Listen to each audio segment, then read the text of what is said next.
মতো সাধারণ নাখান্দা বান্দার তেমন কিছু বলারও নেই।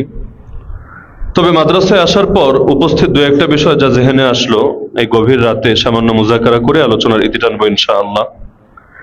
এক নম্বরে, টাঙ্গাইলের মধ্যে এ ধরনের একটা সুন্দর দৃষ্টিনন্দন রুচিশীল প্রতিষ্ঠান আছে, এটা আসলে আমার জানা ছিল না। মাদ্রাসায় আমি রোড ধরে যখন আসছিলাম তখনও ভাবতে পারিনি যে আসার পরে এমন সুন্দর একটা দৃশ্য দেখব, সাজানো গোছানো পরিপাটি এবং বিল্ডিং গুলো আলহামদুলিল্লাহ দেখার মতো।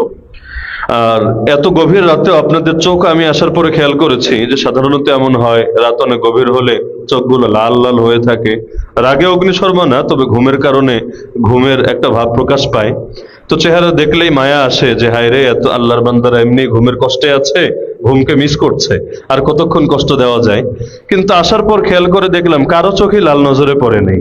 আপনারাও দেখতে পারেন কারো চোখে লাল নজরে আমার চোখে ধরা পড়ছে না, আলহামদুলিল্লাহ। তার মানে প্রত্যেকের ভেতরে কামিল তলব আছে। বিকদরিল কাদ্দি তুকতাসাবুল মাআলি মান তালাবাল উলা সাহিরাল লায়ালি মান জাদ্দা ওয়াজাদা। তো এই তলবটাই তো তালিবে ইলম আমাদের কেন বলে, যার ভেতরে ইলমের তলব থাকে তাকেই তো তালিবে ইলম বলে। আর ইলমের তলব এমন একটা জিনিস, আল্লাহ রাসূল সাল্লাল্লাহু আলাইহি ওয়াসাল্লাম নিজেই বলেছেন, লা ইয়াশবা'আল মুমিনু মিন খাইরিন ইয়াসমাউহু হাত্তা ইয়াকুনা মুনতাহাহু আল জান্নাহ। মুমিন কল্যাণের কথা শুনতে কখনোই তার পিপাসা মেটে না যতদিন না তার শেষ ঠিকানা হয় জান্নাত। তাহলে এই যে একটা এমন পিপাসা, যে পিপাসা কখনোই মিটবে না, এই পিপাসা আল্লাহ তাআলা যাকে দান করেছেন সেই হলো হাকিকি তালিবুল ইলম, প্রকৃত তালিবুল ইলম। যেই তালিবুল ইলমকে ফেরেশতারা পর্যন্ত সম্মান করে, যে তালিবুল ইলমের জন্য গর্তের পিঁপড়া থেকে সমুদ্রের মাছ পর্যন্ত সকলে দোয়া করে। জগতের 2 পয়সার নাস্তিক বেঈমানরা তালিবুল ইলমের দাম না দিতে পারে। বাস্তবতা তো এমনই যে মাদ্রাসার ছাত্র যদি 500 মারা যায় তবু ওদের কাছে এটা সিরিয়াস কোনো ম্যাটার হয় না, কিন্তু ওদের প্রতিষ্ঠানগুলোর একজনের গায়ে যদি একটা টোকাও লাগে এটা বড় গুরুত্বপূর্ণ বিষয় হয়ে যায়। আমরা তো ভাগাভাগি করি না, ছাত্র সবাই ছাত্র। যদি 2024-এ মারা যায় ওই ছাত্রের রক্তের যেমন দাম আছে, 2013-তে যদি তালিবুল ইলমের 1 ফোঁটা রক্ত ঝরে ওই রক্তের দাম মোটেও কম না, বরং তার চাইতে বহুগুণ বেশি আছে। কিন্তু দেখা যায় এই দুনিয়াদাররা, এই নাস্তিক বেঈমানরা মাদ্রাসার মানুষদেরকে তো মানুষই মনে করতে চায় না। ওদের ভাবটা হলো এমন, মাদ্রাসায় পড়ে মানেই এতিম, মাদ্রাসায় পড়ে মানেই মিসকিন, মাদ্রাসায় পড়ে মানেই হলো ওদের দেওয়া রিজিক খেয়ে মনে হয় এরা পরিতৃপ্ত, মানে কেমন জানি ওরাই রিজিক দাতা, ওরাই সর্বে সর্বা। এমনকি সমস্ত কারণে আমাদের কথাকে পর্যন্ত 2 পয়সা দাম দেয় না।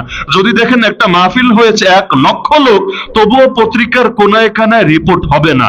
আর ওরা 5 জন যদি একটা সাইনবোর্ড নিয়ে দাঁড়িয়ে মানববন্ধন করে, দেখবেন পত্রিকার প্রথম পাতায় বা শেষ পাতায় বড় করে নিউজ ছাপা হয়ে গিয়েছে। মানে ওদের বহুত দাম আছে, আমাদের কোনো দাম নাই। এমনকি সব জায়গায় দাবি তুলতে তুলতে মুখে ফেনা তুলে ফেললে ওদের যদি দেয় 10 জনকে, আমাদের দেয় 1 জনকে। কিন্তু দুনিয়ার লোকের কাছে দাম থাকুক বা না থাকুক, কার কাছে দাম আছে?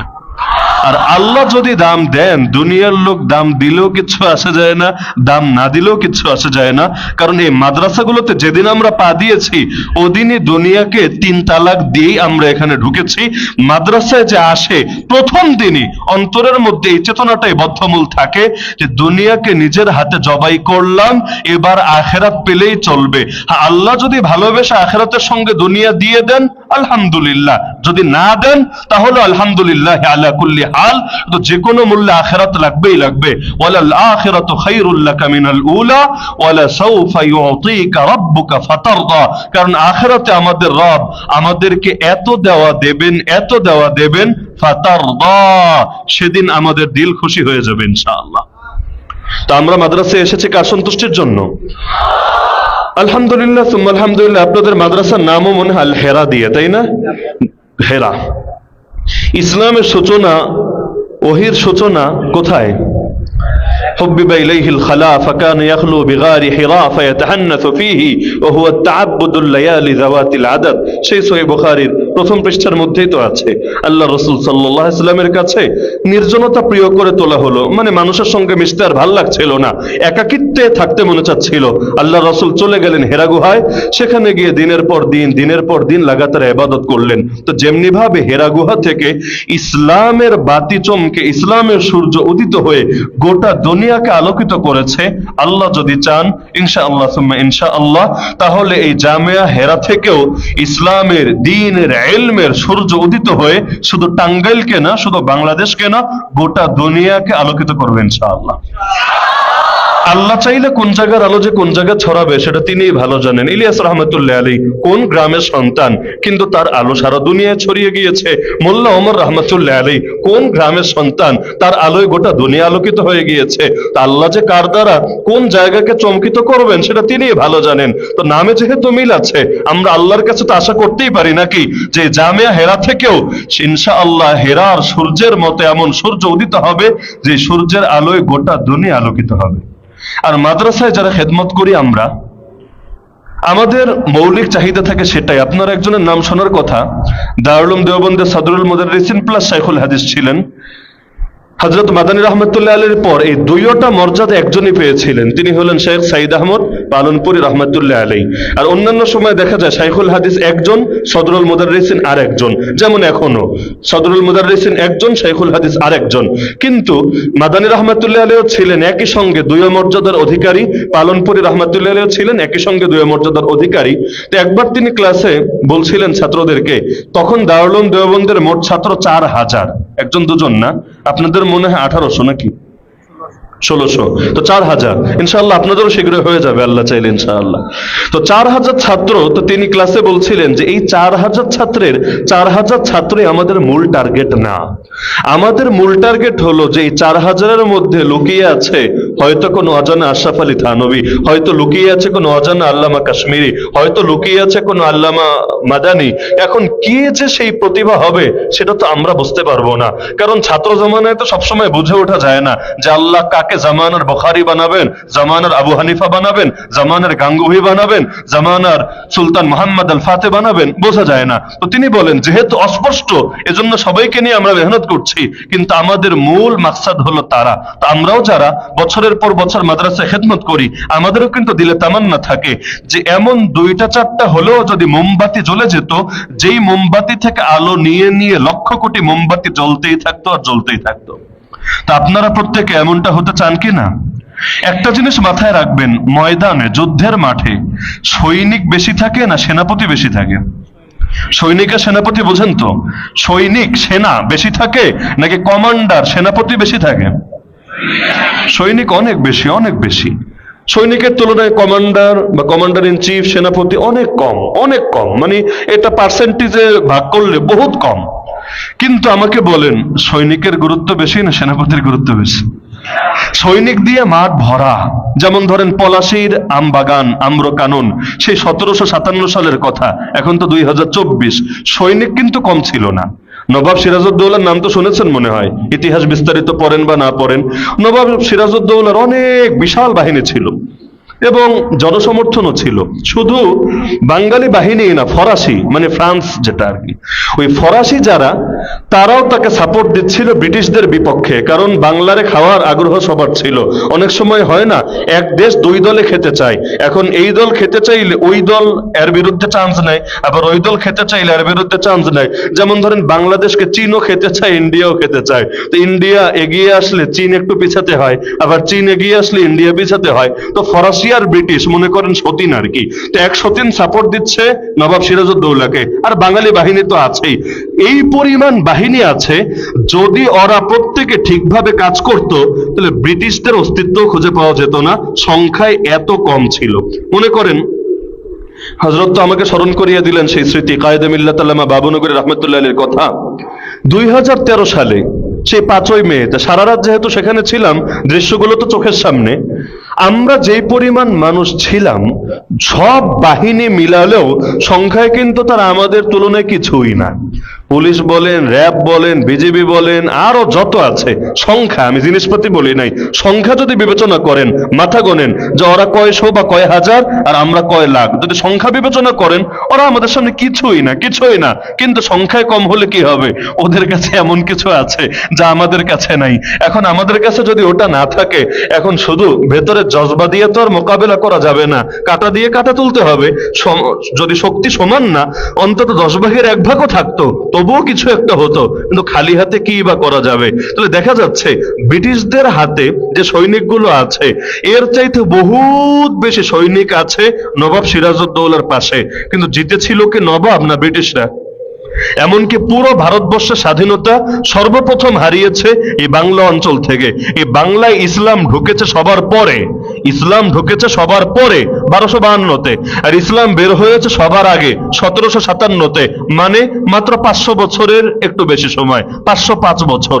আর ভারতবর্ষে ইসলাম ছিল 800 বছর, কই 800 কই 500, তাহলে 295 বছর কম আমাদের এখানে, কারণ ঢুকলো সবার পরে, বের হলো সবার আগে। তো নবাব সিরাজউদ্দৌলার দুর্বলতা ছিল কোথায়? যে সৈনিক তো বহুত আছে, লেকিন সেনাপতি বিক্রি হয়ে গেছে। সেনাপতির নাম কি? হ্যাঁ, নাম তো সবাই জানেন, মীর জাফর, নাকি? সেই মীর জাফর, বাংলাদেশেও আছে একটা জাফর, চেনেন না আপনারা? জাফর ইকবাল আর কি, ওই মীর জাফর, ওই নামের আগে মিল লাগাই দিলে এটাও জাফর। তো এখন এই যে মীর জাফর সেনাপতি বিক্রি হয়ে গেল, সৈনিক বহুত থাকার পরও কাজের কাজ কিছুই হলো না। এখন বোঝেন, বাংলাদেশে মুসলমান কি শুধু হুজুররা? মুসলমান কি শুধু মাদ্রাসার ছাত্র আর শিক্ষকরা? না, এই দেশে মুসলমান বহুত আছে আলহামদুলিল্লাহ। শুধু নামে মুসলমান তা না, এখন তো কলেজ ভার্সিটির মধ্যে ইসলামের জাগরণ শুরু হয়ে গেছে আলহামদুলিল্লাহ। ওরা চাচ্ছে সবাইকে নাস্তিক বানাতে, আর আল্লাহর কি কুদরত, এখন কলেজ ভার্সিটি থেকেও নাস্তিকদের 20 দাঁত ভেঙে দেওয়ার মতো মর্দে মুজাহিদ তৈরি হয়ে যাচ্ছে। তার মানে কি বুঝলাম? যে বাংলার জমিনে সৈনিকের কমতি নাই আলহামদুলিল্লাহ, এটা বাস্তব কথা। 2013-তে ডাক দেওয়া হলো, ঢুকতে দেওয়া হলো না ঢাকায়, তারপরও লাখ লাখ, মানে আল জাজিরা রিপোর্ট করেছে 70 লাখ, যদিও একটু বাড়িয়ে টাড়িয়ে যদি বলি করেছে, অন্তত 10 লাখ তো ছিল, এটা তো সবাই বলে। তো যদি আপনি ধরেন 10 লাখ ঢুকতে দেয় নাই বাহির থেকে, মানে বেশিরভাগ ঢাকারই লোক বা সর্বোচ্চ আশপাশের লোক, তার মানে ঢুকতে দিলে সংখ্যাটা কত গুণ বেশি হতো। তাহলে কি বুঝলেন? সৈনিক হওয়ার মতো লোক কম আছে না বেশি আছে? আরে কম আছে না বেশি আছে? বহুত বেশি আছে আলহামদুলিল্লাহ, কারণ এখানে তো মুসলমান সংখ্যা লঘু না, সংখ্যা গরিষ্ঠ। তাহলে সৈনিক আছে বহুত, কিন্তু অভাব কিসে? অভাব কিসে? সেনাপতিতে।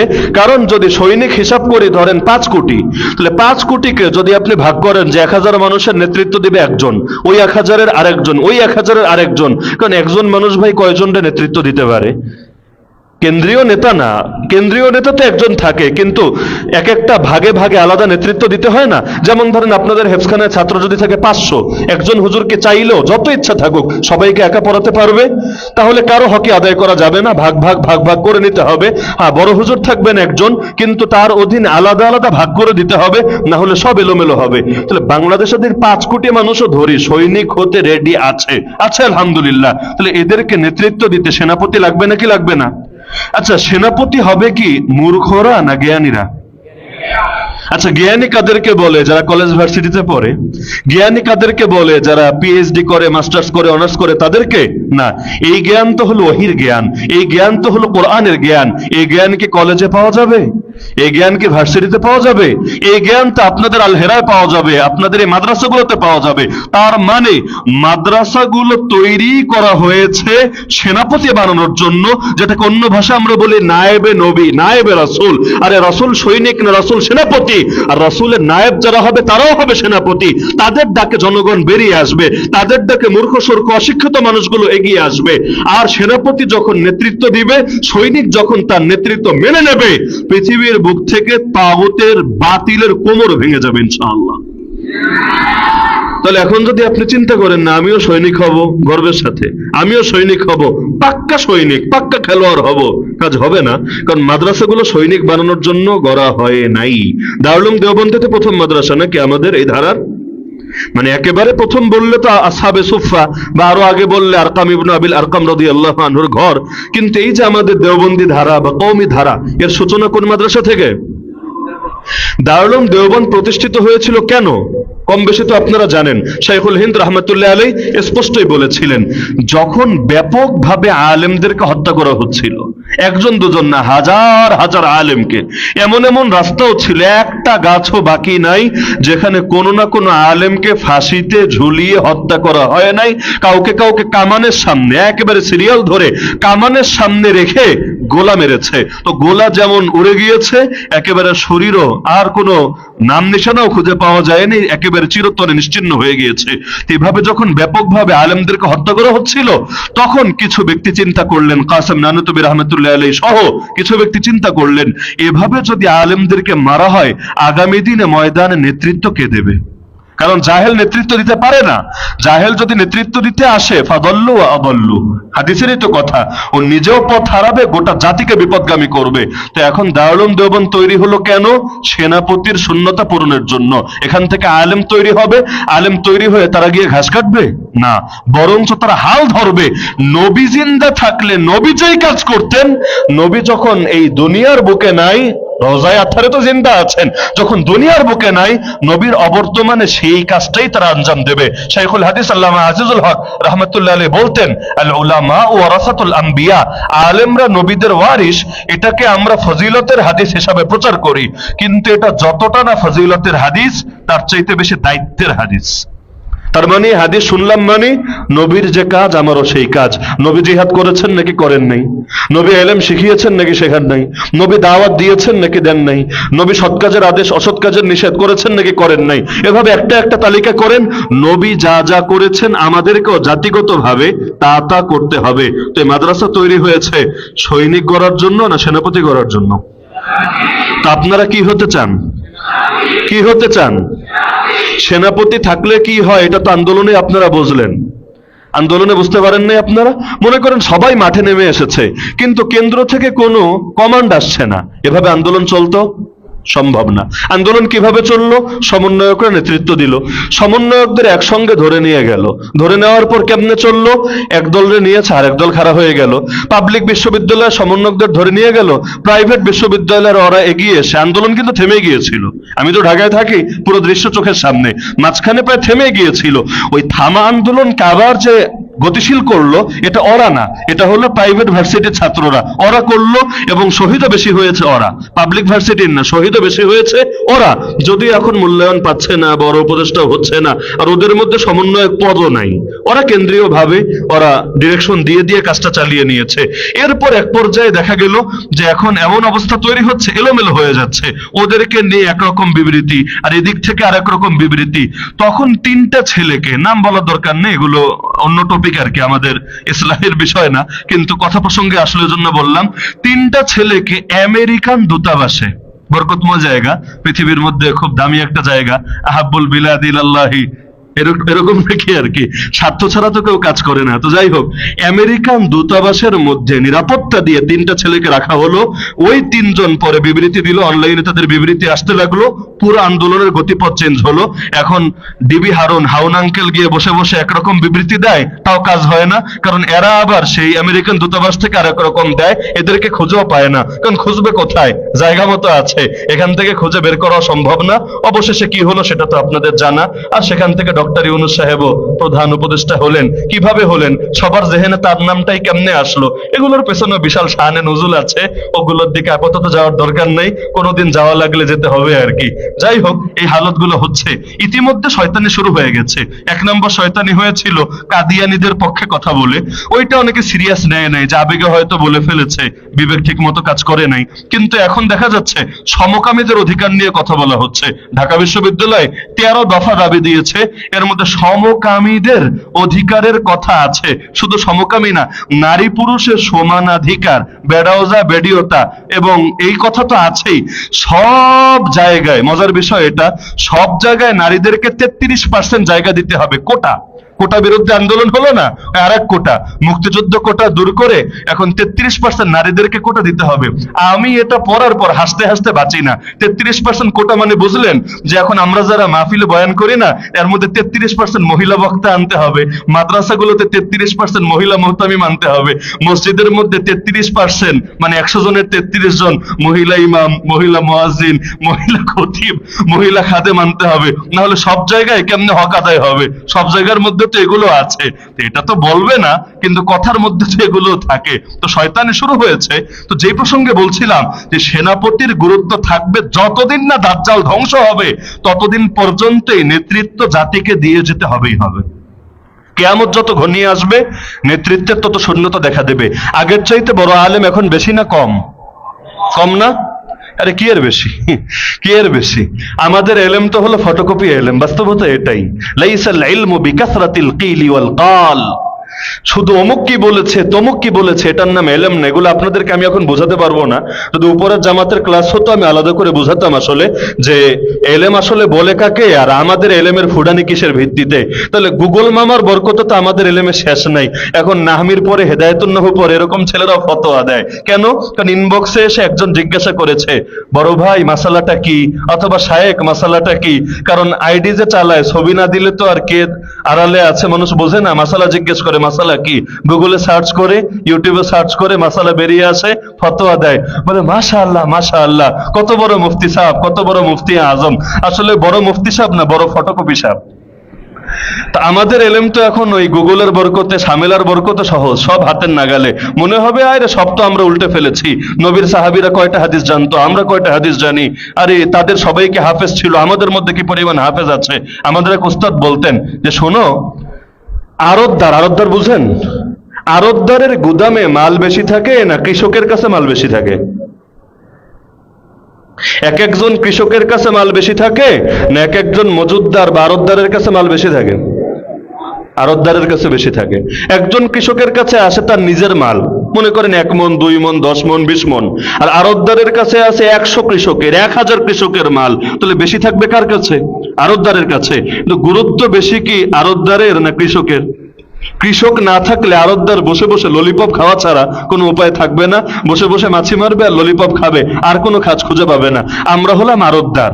এখন নবীর সাহাবীদের কাছে মনে হচ্ছে আবু হুরায়রা রাদিয়াল্লাহু আনহু 5,500 হাদিস বললেন। আরে আমার এক বুখারী শরীফের মধ্যেই তো হাদিস আছে 7,000-এর বেশি, তাকরা সহ মিলালে। তাহলে তো আমার ভান্ডার আরো মনে হয় বেশি। না রে ভাই, আমি তো আড়তদার, 10 জনেরটা একত্রিত করেছি, এজন্য মনে হয় বেশি। কিন্তু আমার ইলমের 1 পয়সাও দাম থাকতো না যদি না তারা কৃষক হতেন, তারা এটা ক্ষেতের মধ্যে রোপণ করতেন।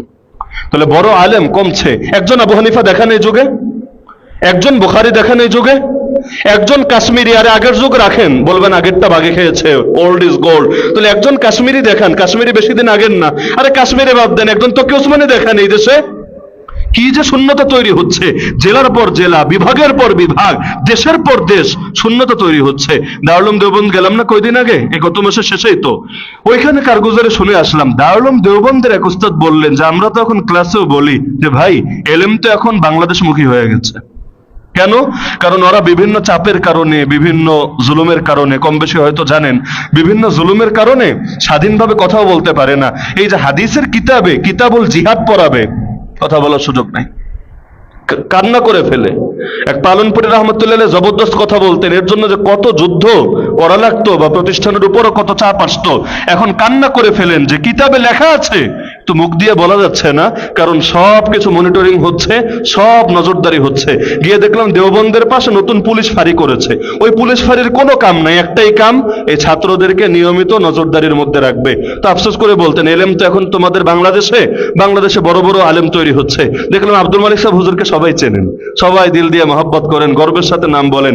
একজন উস্তাদের সাথে দেখা হলো, আফজল বাস্তই সাহেব, তিনি বললেন যে আব্দুল মালিক সাহেবকে আমি দেখি নাই, কিন্তু আমার আগ্রহ আছে, বাংলাদেশে গেলে আর কিছু করি না করি এই হুজুরের সাথে আমি একবার সাক্ষাৎ করে আসবো। দিলটা বড় হয়ে গেল যে আল্লাহ তাআলা আমাদেরকে কিছুদিনের জন্য হলেও তার ছাত্র হওয়ার তৌফিক দান করেছেন। তাহলে আপনাদেরকে কি হতে হবে? সেনাপতি। যেই লাইনেই যান বড় হতে হবে। আমাদের উস্তাদরা বলতেন, কথা লম্বা হয়ে যাচ্ছে মনে হয় না, গুছিয়ে শেষ করে দিচ্ছি। মাসি আপনজন পেলে বা মহব্বতের জায়গায় কথা শর্ট করতে চাইলেও শর্ট হয় না, কেমনে জানি লম্বা হয়ে যায়, সব জায়গায় কথা আসে না। আমরা তো আবার হিসাব করে করে কথা বলতে জানি, মনে করেন ডেইলি 6টা মাহফিল আছে, আবার এই জায়গায় অমুক নেতা, ওই জায়গায় অমুক খ্যাতা, তো কোন জায়গায় কিভাবে কথা বলতে হয় জানাশোনা আছে। কিন্তু মহব্বত কোথাও বেশি উপচে পড়লে কম বলতে চাইলেও বেশি বলা হয়ে যায়। তো আপনাদের নামের কারণে না কিসের কারণে জানি না, আমি আগে আসি নাই, অধিকাংশের সাথে পরিচিতও নাই, কিন্তু মনে হচ্ছে কত হাজার বছরের পরিচয়, মনে হচ্ছে ফজর পর্যন্ত খালি বলি আর বলি। তো যাই হোক, কত কষ্ট দেব না আপনাদেরকে, মনে কষ্ট নেওয়ার দরকার নেই। যে প্রসঙ্গে বলছিলাম, কি কথা লাস্টে, না লাস্টে একটা কথা বলতে যাচ্ছিলাম।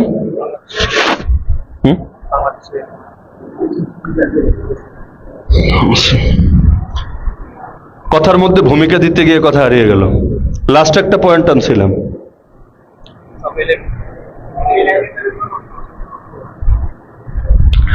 বলছিলাম যে আমাদের উস্তাদরা বলতেন যে যেই লাইনে যাবা কামেল হবা, চোর হলেও কামেল চোর হওয়া দরকার, যাতে রাস্তাঘাটে মাইর খাওয়া না লাগে।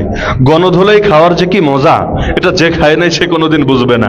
বলতেন ড্রাইভার হলো কামেল ড্রাইভার হও, যাতে রাস্তায় নিজেও গুতাগাতি না দেও আর মানুষেরও গুতাগাতি না খাও, রাস্তায় আদামরা হয়ে আর পুরা মরা হয়ে পড়ে থাকা না লাগে, খুব ঝামেলা। তো ড্রাইভার হলে কামেল ড্রাইভার হও, চোর হলে কামেল চোর হও, ভালো হলে কামেল ভালো হও, মন্দ হলে কামেল বন্ধ হও।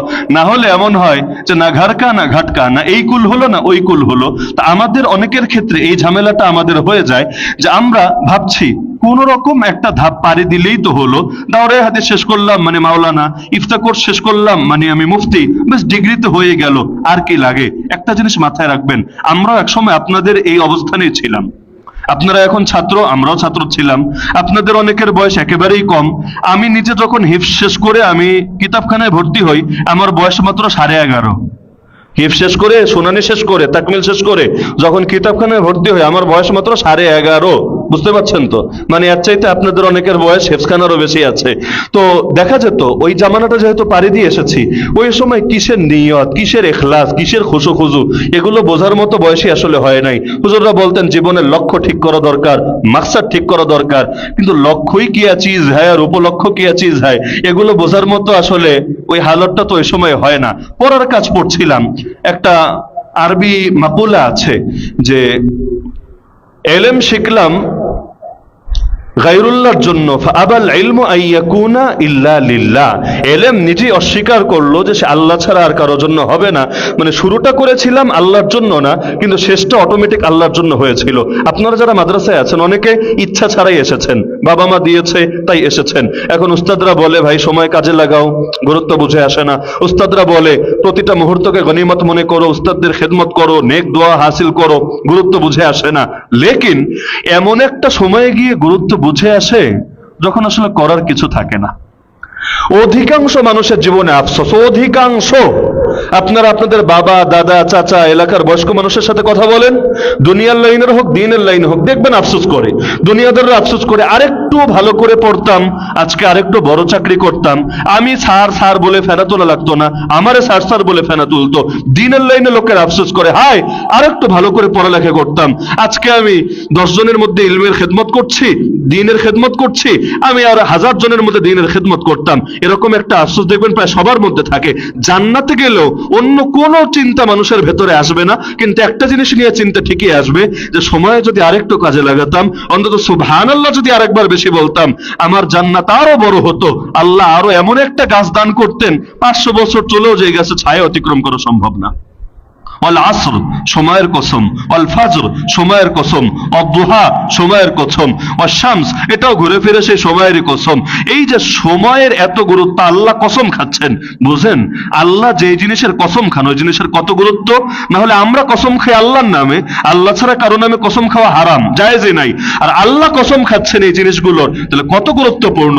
আল ওয়াক্তু আনফাসু মা উনিতা বিহিফযিহি ওয়া আরাহু আসহালা মা আলাইকা ইয়াদিউ। আমরা যত জিনিস যত্ন করি এর মধ্যে সবচাইতে দামি হলো সময়, অথচ সময় সবচাইতে বেশি আমরা নষ্ট করি। যারা গেম খেলে বলবেন ভাই গেম খেলছো কেন? টাইম পাস করি। জবাব এটা দেয় না, মানে সময় বেকার জিনিস, এটাকে পাস করে দিচ্ছি, এটাকে শেষ করে দিচ্ছি। অথচ জীবন মানে কি?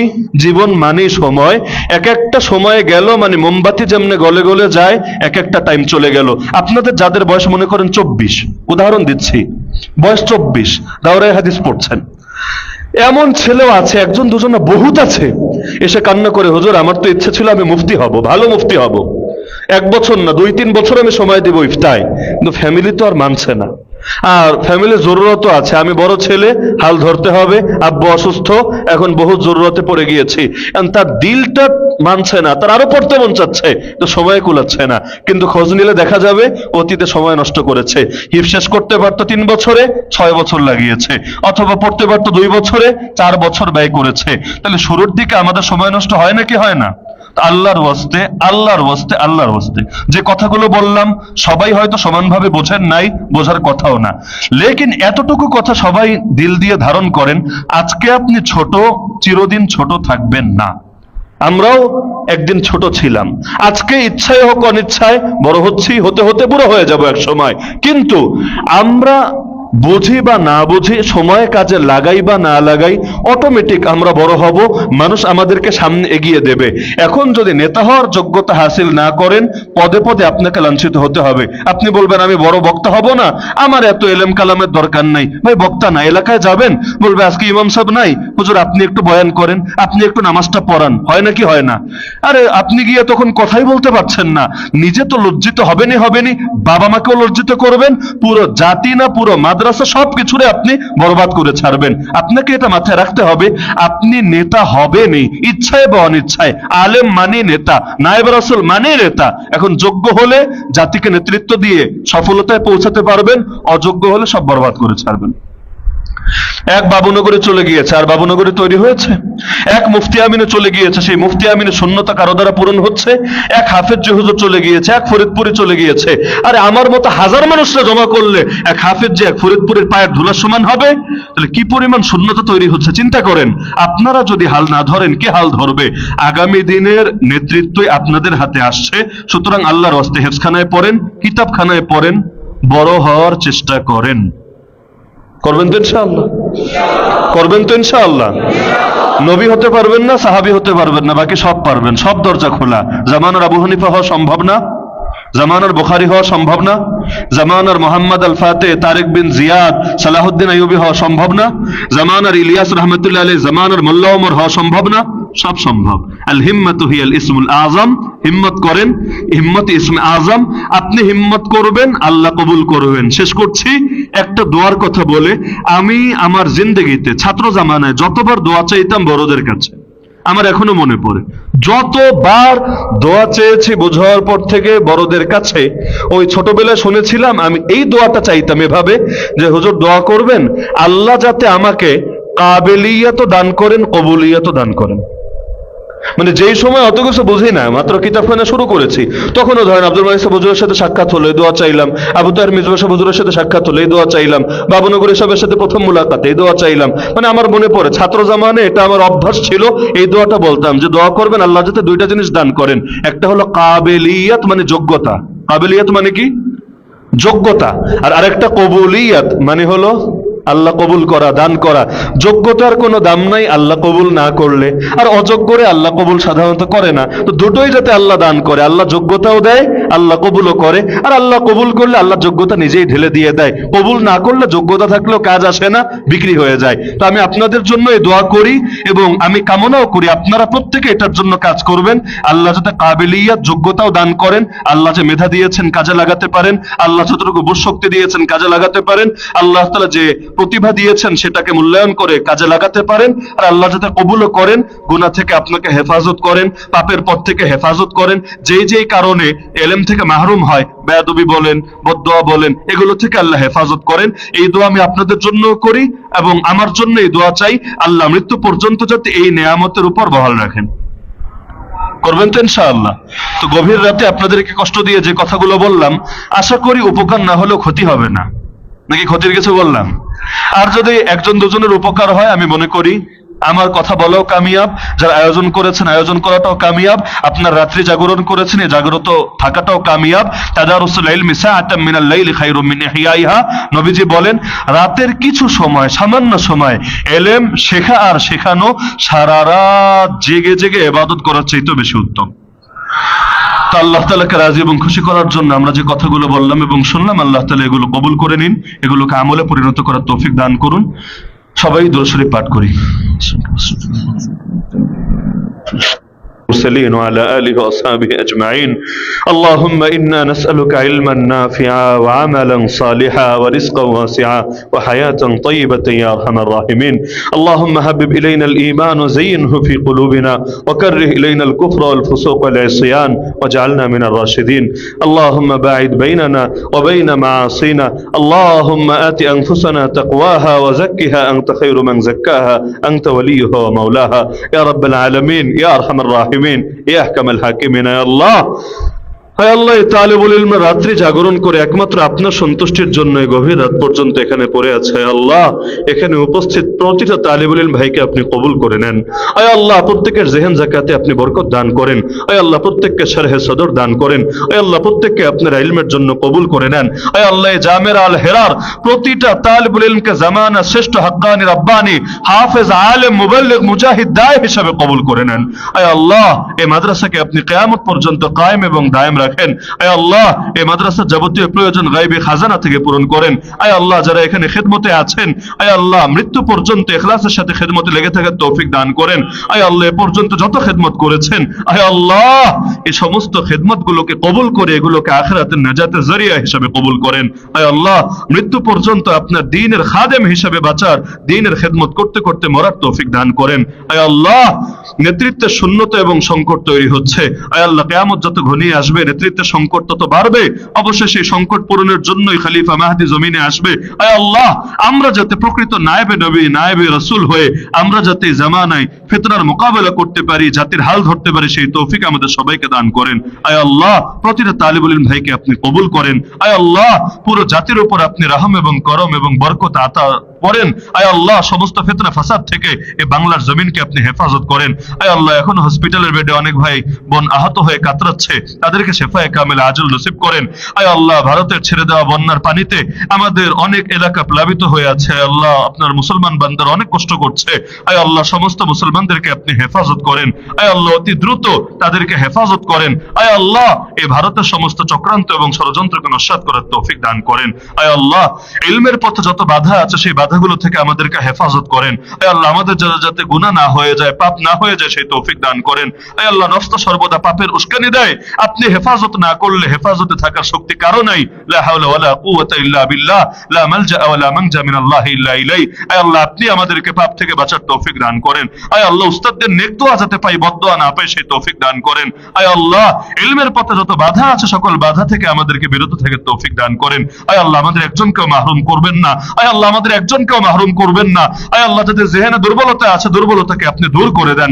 আল্লাহুম্মা তাকাব্বাল হাযিহিল মাদ্রাসা বিকবুলিন হাসান ওয়া আমবিতহা নাবাতান হাসানা ওয়া কুন লাহা ওয়ালিয়্যান ওয়া কাফিলা। রব্বানা তাকাব্বাল মিন্না ইন্নাকা আনতাস সামিউল আলিম ওয়া তুব আলাইনা ইয়া মাওলানা ইন্নাকা আনতাত তাওয়াবুর রহিম। হায় আল্লাহ, আমাদের যে বড়রা একে একে চলে গিয়েছেন, আমাদেরকে এতিম বানিয়ে গিয়েছেন, আয় আল্লাহ, তাদের যোগ্য উত্তরসূরি হওয়ার তৌফিক দান করেন। আয় আল্লাহ, তাদের শূন্যতা পূরণের তৌফিক দান করেন। আয় আল্লাহ, আগামী দিনের বাতিলের মোকাবেলা করার জন্য আয় আল্লাহ, জামানার আবু হানিফা, জামানার বুখারী, জামানার সালাহুদ্দিন আইয়ুবী, জামানার ইলিয়াস, জামানার মোল্লা আহমদ ঘরে ঘরে তৈরি করেন। আয় আল্লাহ, আমাদের সবাইকে মৃত্যু পর্যন্ত আপনার দ্বীনের সঙ্গে লেগে থাকার তৌফিক দান করেন। সুবহান রাব্বিকা রাব্বিল ইজ্জাতি আম্মা ইয়াসিফুন ওয়া সালামুন আলাল মুরসালিন ওয়ালহামদুলিল্লাহি রাব্বিল আলামিন।